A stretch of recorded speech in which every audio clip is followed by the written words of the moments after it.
1 Samuel 17 and verse 40. Then he took his staff in his hand, and he chose for himself 5 smooth stones from the brook, and he put them in a shepherd's bag, in a pouch which he had, and his sling was in his hand, and he drew near to the Philistine. He chose 5 stones. He just didn't grab 5 stones. He chose 5 because if you are good with the sling, there's a certain stone you're looking for that fits in the sling exactly. You know, sometimes the way you can skin a stone, well, you need a certain stone to skin, a nice flat one. So he picked 5 stones because he was an expert with a sling. Verse 41, so the Philistine came and began drawing near to David, and the man who bore the shield went before him. And when the Philistine looked about and saw David, he disdained him, for he was but a youth, ruddy and good-looking. So the Philistine said to David, am I a dog that you come to me with sticks? And the Philistine cursed David by his gods. And the Philistine said to David, come to me, and I will give your flesh to the birds of the air and the beasts of the field. Then David said to the Philistine, you come to me with a sword, with a spear, with a javelin, but I come to you in the name of the Lord of hosts, the God of the armies of Israel, whom you have defied. This day the Lord will deliver you into my hand, and I will strike you and take your head from you. And this day I will give the carcasses of the camp of the Philistines to the birds of the air and the wild beasts of the earth, that all the earth may know that there is a God in Israel.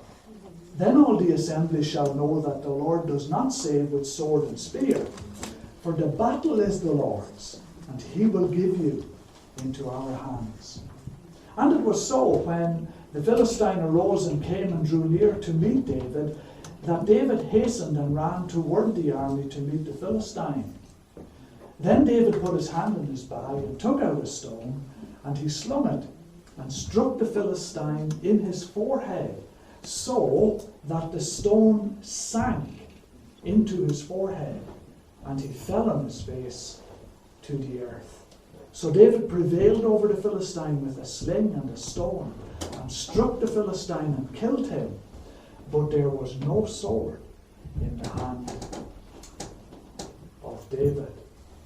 The familiar story of David and Goliath. My little title, if you like, for what I want to share with you tonight is this: a slingshot that changed the history of a nation.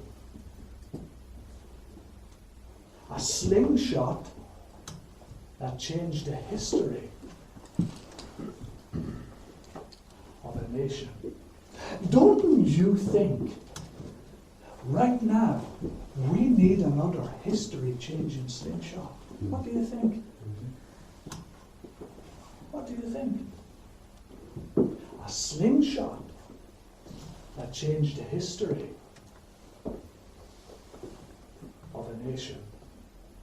There's more to this story than meets the eye, and it's good always to read back and forth in the Bible and pick up a little bit on just what's happening in the background.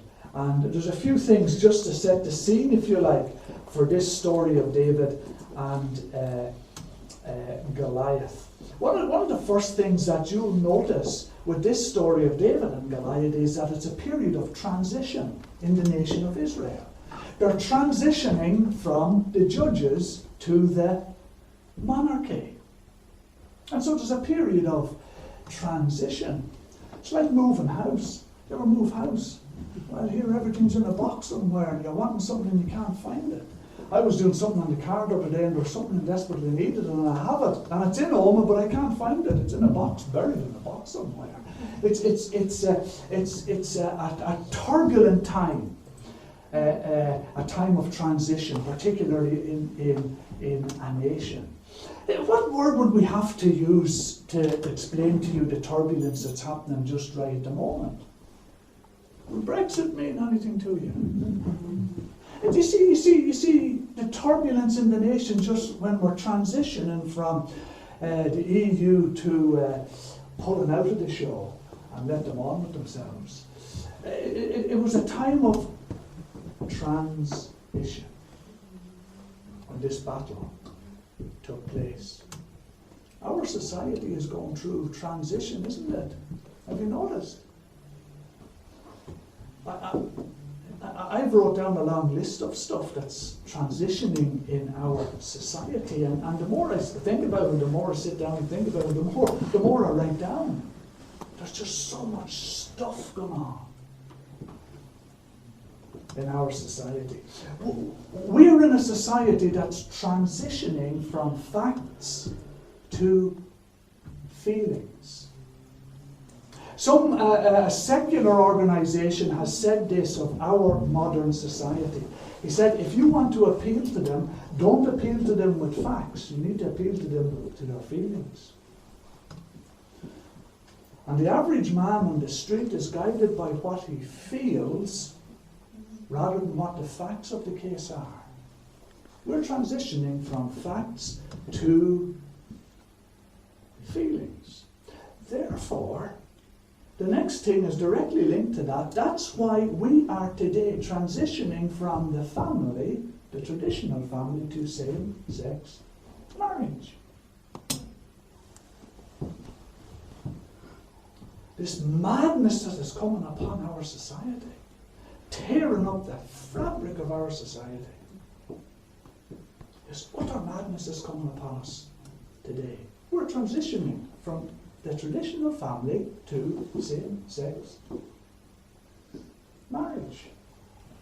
Not only that, we're transitioning from human rights to animal rights.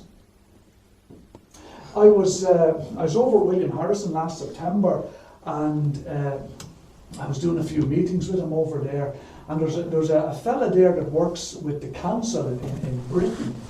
And his job is to inspect bridges to make sure that they're safe. You remember the one down in Italy that collapsed there? If the Mafia hadn't been involved in the building of it, the thing might have stayed up. But when you're in Italy, you've got the Mafia running around, haven't you? But he has to inspect bridges around the country, see if they're safe, and if not, he has to carry out repairs on them. So he was carrying out repairs on this particular bridge. He had to give 300 quid to a lady to come and do an inspection on the bats under the bridge to make sure that the bats are not going to be interfered with in any way. Now listen, I do not advocate cruelty to creatures in any sense of the word, and the Bible doesn't either. But we are transitioning at the moment from human rights to animal rights. And the fella'd land himself in a heap of trouble if he frightens the bats under the bridge. That's the bottom line of it. We are also transitioning from free speech to speech policing. You are more likely to get in trouble with the police today for something you say rather than for robbing a bank. Rather than for robbing a bank.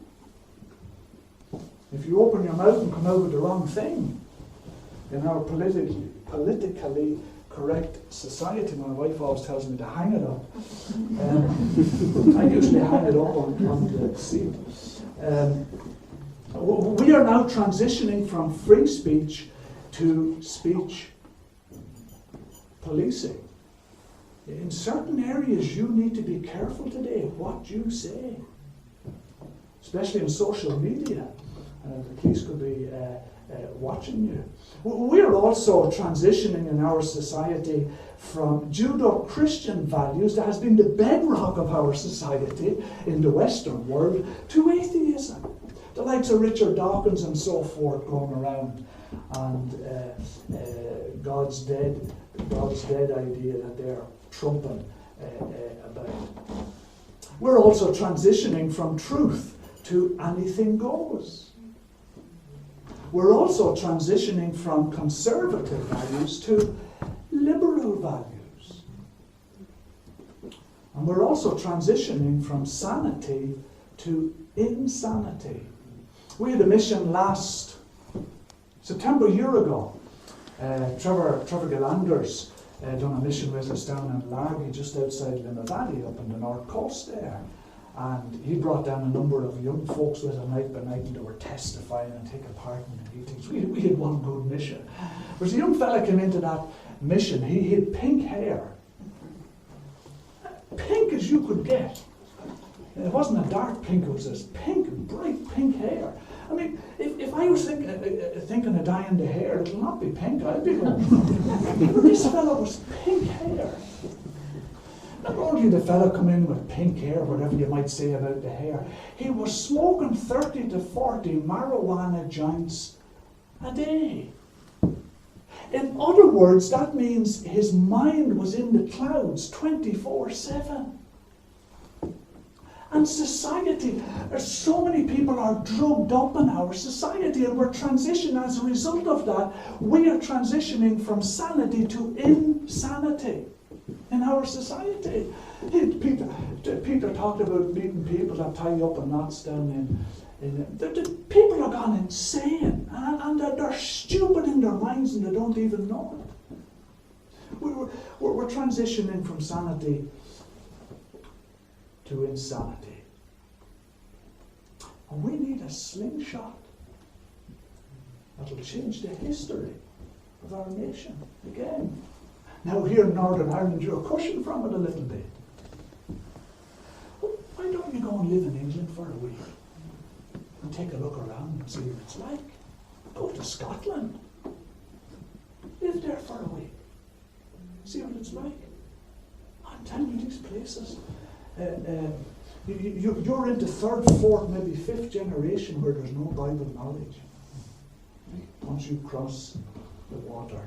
A slingshot that changed the history of a nation. This battle happened during a period of transition in the nation of Israel. Not only that, not only were they going through a period of transition, but there was a new enemy on the block. The Philistines.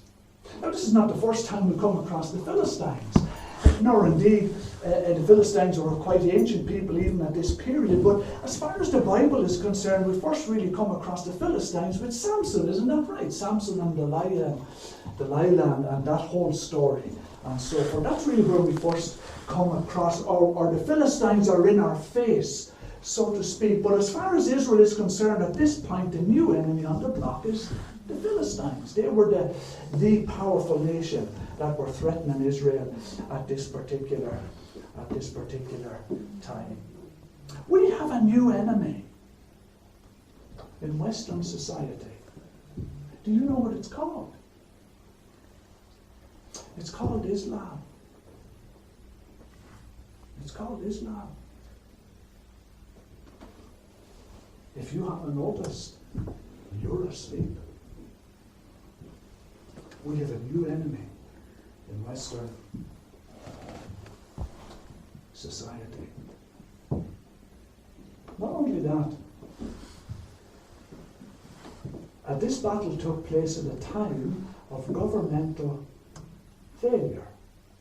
Who should have been out fighting Goliath, giving lead to the nation of Israel? Saul. Saul was a big fella. He was head and shoulders above many in Israel. He was a big fella. If it goes by size, he should have been out, giving the lead to the people. But no. Nowhere to be seen. Well, he was actually. He was up in his tent shaking like a leaf, along with the rest of them. Governmental failure. Would it mean anything to you if I said there's failure in our governments today? Would it strike a chord with you? Governmental failure. The government failed on two counts here. Number one, to lead. There's no one to give the lead. Saul should have been out leading his men. Secondly, they weren't dealing with crime. Here's this big fella Goliath coming and shouting and roaring about, and they weren't able to deal with it. Weren't doing anything about it. Now, We have a government at the moment that's not dealing with crime. I don't know whether you have followed the story of those grooming gangs that were operating in England for several decades. And the police would do nothing about it. Do you know why the police wouldn't do anything about it? Because the boys, the perpetrators, were from an Islamic background. Remember I said to you, we have a new enemy in Western society? They would not do a thing about those grooming gangs, and they left thousands of victims behind them. And the government wouldn't do a thing about it because of political correctness, failure to deal with crime, and there was religious failure. There's a little note, isn't there, in the story there? If you go back a little bit in the story about Samuel's sons, what does it say about them? That they were behaving in a manner that was unbecoming. There was religious failure. And it was at this period that this battle took place between David and Goliath. Let's say a few things. Notice first of all some things previous in the life of David. Look, David just didn't turn up here, sling a stone, and was lucky to hit the fella. It just didn't happen that way. David actually was a marksman with a sling. Do you know why? Well, number one, we know that David was a shepherd. Shepherds used slings. It was part of their gear, so to speak. And what a shepherd would do if a sheep was straying away from him, what a shepherd would do is he would take a sling and he would shoot a stone at the far side of it and frighten it back. Shepherds use a sling for that sort of job, as it were. Not only that, but David had obviously practiced with a sling sufficiently to become very accurate with it. Now, if you go onto YouTube, you'll pull up videos there about boys who talk about slings. And can I just say to you, it takes an awful lot of practice to get accurate with a sling. But you can get accurate with a sling. In fact, if you go back into the history of the nation of Israel, back into the book of Judges, you'll discover that there was a whole army of men there that were extremely accurate with slings. In fact, not only do you need to go back to find slings, if you went up among Saul's men, the soldiers who were afraid of Goliath, if you went up amongst them, you would find slings. And here's the thing, you'd have found men in Saul's army just as accurate with a sling as David was. So what's the problem? They were afraid. That's the problem, they were afraid. But David wasn't afraid of God. He was trusting in the God of Israel. He's trusting in the God of Israel. He says, the God who delivered me from the bear and the lion will deliver me from this Philistine. Hey, did you ever see a bear, did you? You get a full-grown grizzly bear, I want to tell you that is a big animal. And it's extremely powerful. You ever see a lion? Remember one time being in the zoo and they hooked a big lump of meat up on a post for the lion to stretch up and grab it, you know. Because male lions are sort of half lazy, you know, that's why they let the females hunt, you know. Of course, that would never happen amongst people, but they put this lump of meat up on a pole anyway for this boy to jump up and get it. Well, here I want to tell you, as soon as that lion sort of jumped up to get it, you're suddenly aware of the size of the thing. A mighty powerful animal. Mighty powerful animal. Tell me this. If you had a choice between Goliath, a bear, or a lion, who would you choose? I'd go for Goliath. And God had delivered David. And David's trust was in the living God. God will deliver me from this Philistine. But here's the thing. The problem was Saul's men were afraid. That was the problem. But here's the thing people say to me. God guided the stone. I hear people saying that. Look, God didn't need to guide the stone. Because David was accurate with a sling. David was accurate with a sling. The thing is, why was he accurate with a sling? Because he practiced. He practiced. Is there something you're doing for God that you could practice at and get better at? Or is there something you could take up to do for God and get good at it that God could use for his kingdom? See, you look back into the life of David, what do you see? You see David as a young shepherd practicing with his sling. That's why these young folk are training for Christian service.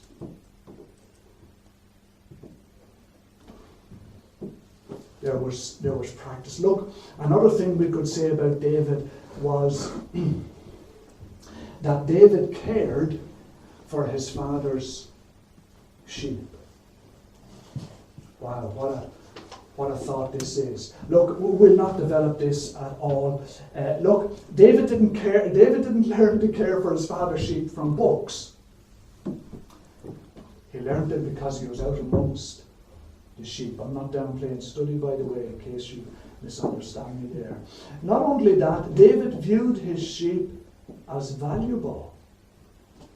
The line, the bear come pick up a lamb. Now, your ordinary Joe Bloggs will say, well, sure, you win some and you lose some, don't you? Isn't that it with your farming? You win one, you lose one.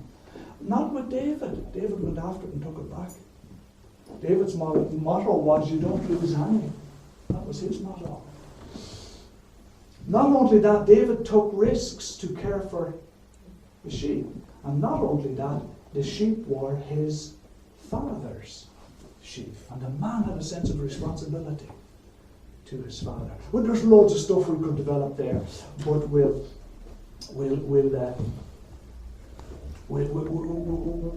bypass on that. Not only that, but when you go back in the story here as well of David, you'll discover that David had, prior to this, been anointed by God. You know the story, Samuel going up to Bethlehem and so forth, and thinking that the eldest son would be him and all the rest of it. And finally God leads him to David, who of course they had to go out and find him. He was out in the fields and bring him in.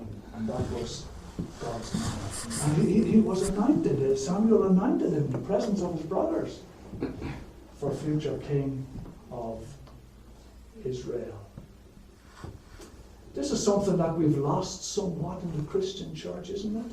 The anointing of God upon us. And we need to rediscover it. God's anointing on our lives. Look at David's encounter with Goliath. Notice first of all that David was disturbed.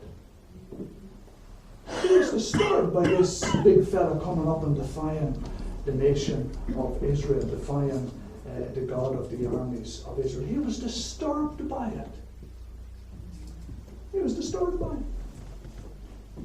We will not do a thing until we are disturbed by what's going on in our nation.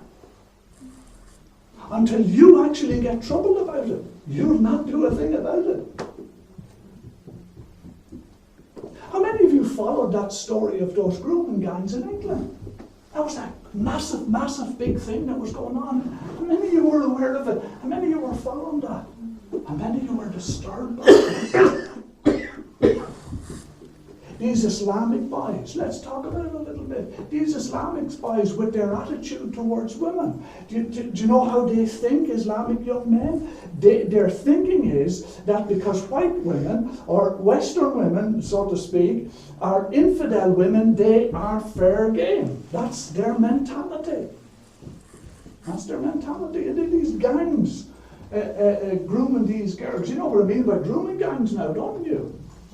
Rape gangs would be another way of putting it. Thousands and thousands of victims. We need to get disturbed about this, because we'll not do a thing about it unless we get disturbed. David was disturbed when he saw this big fella out shouting and so forth. Secondly, David put, you listening? David put shots on target. The boy hit him with the stone, like. He put a shot on target. What's our weapon? Friends, it's the Word of God. We need to become good at handling the Word of God to put shots on target